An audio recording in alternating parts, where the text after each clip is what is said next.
Hi guys, welcome back to my channel.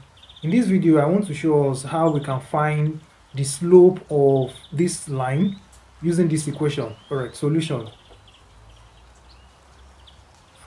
We are going to compare this to general equation of a straight line that says y equals to mx plus c.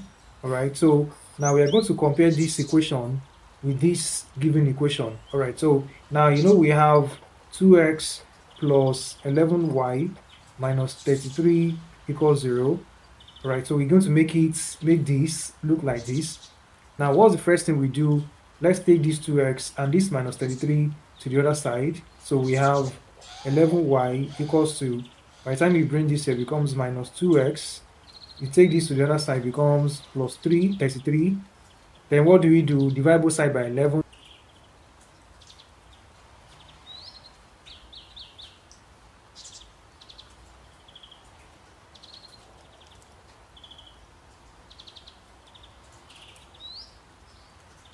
Each of them by that 11. This can also be written as y equals to minus 2x over 11 plus 33 over 11. Okay, so y equals to minus 2x over 11.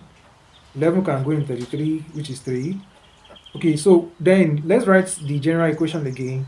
Y equals to mx plus c. Alright, this is general equation.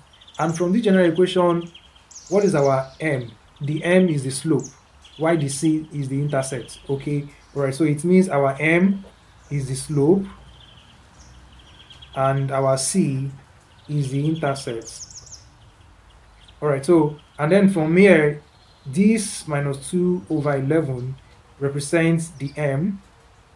That means that our slope, therefore our slope, which is m, is equals to minus 2 over 11, and that is the final answer. All right, so let's do something similar to that. Let's try this. We have 7x plus 5y minus 20 equals 0. All right, so let's find the slope of this line. Find the slope. Find the slope. Alright guys, thanks for watching. Don't forget to like, comment your answer under the comment section, share this video, and if you have not subscribed to this channel, please do subscribe. See you next time.